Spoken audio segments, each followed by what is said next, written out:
Hello বন্ধুরা, আমি Jhuma beautician. তোমরা সবাই কেমন আছো? আশা করি তোমরা সবাই ভালো আছো। তো আমিও ভালো আছি।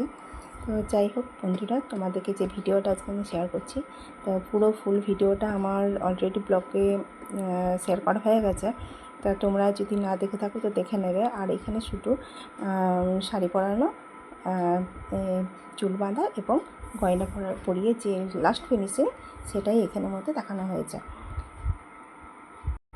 মেকআপ কমপ্লিট হয়ে গেছে। মেকআপ কমপ্লিট করার পরে আমি শাড়ি পরাতে শুরু করি। তাহলে শাড়ি পরানো হয়, তারপরে আমি হেয়ার স্টাইল তৈরি করি এবং গয়না পরাই। তো যাই হোক, ততক্ষণের মধ্যে মেকআপ কিন্তু সুন্দরভাবে সেট হয়ে যায়। প্রচণ্ড গরম ছিল দুপুরবেলা। তো অনেকেই গেস্ট এসেছে বাড়িতে, তো নিচে অনেকে রেস্ট নিচ্ছে। তো যাই হোক, ওরা আমাকে কোনোভাবে ডিস্টার্ব করেনি। আর তাদের মধ্যেই একজনকে আমি ফোনটা দিয়েছিলাম যাতে ভিডিওটা একটু করে দেয়। তো এত ও ক্যামেরা নড়াচ্ছিল যে ভিডিওটাও আমার কেঁপে কেঁপে এসেছে। তো যাই হোক বন্ধুরা, ও যে আমাকে ভিডিওটা করে দিয়েছে তার জন্য এটা ওকে অনেকটা ধন্যবাদ। আমি যে কোনো জায়গায় সাজাতে চাই যখন, তো মোটামুটি আমি একাই যাই। তো আমার হেল্পার হিসেবে কেউ যায় না, আমি একাই মোটামুটি ম্যানেজ করে থাকি। তো দেখো বন্ধুরা, আমার শাড়ি পরানো মোটামুটি কমপ্লিট হয়ে গেছে। তো দেখো তোমরা শাড়ি পরানো কেমন লাগছে। আর সাইডে বড় স্ট্যান্ড ফ্যান চলছিল, যে কারণে প্রচুর জোর হাওয়া আসছিল। আর হাওয়ার জন্য কাপড় কিন্তু একটু সরে যাচ্ছিলো, ফুলে উঠছিল। আর আমি তো পুরো ঘেমে পুরো ভিজে গেছি, যেহেতু দুপুরবেলা প্রচণ্ড গরম। সত্যি ফাঁকা মাঠের মধ্যে বাড়ি এদের। তো উপরে ফ্যান চলছে, সিলিং ফ্যানও চলছে, স্ট্যান্ড ফ্যানও চলছে। তো আমি তো ওকে শাড়ি পরা মোটামুটি কমপ্লিট করেই ফেলেছি। তো দেখো বন্ধুরা, তোমাদের সব কেমন লেগেছে।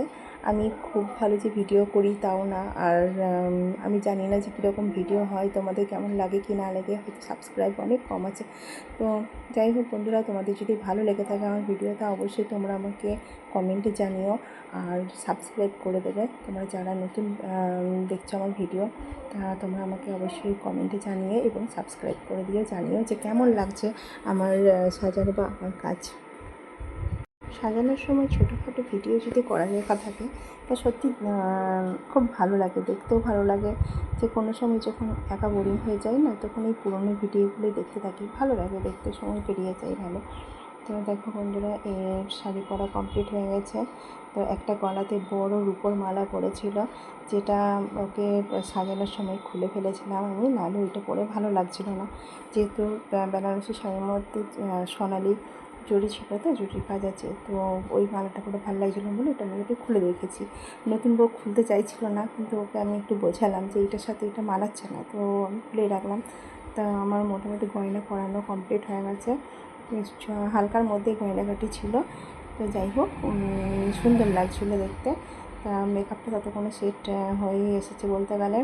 আর যত টাইম যায় না, মোটামুটি মেকআপ সেট হতে আধ থেকে 1 ঘন্টা মতো সময় লেগেই যায়। তো যাই হোক, মেকআপ সেট হয়ে গেছে, 1 ঘন্টার ওপর হয়ে গেল মেকআপ করা।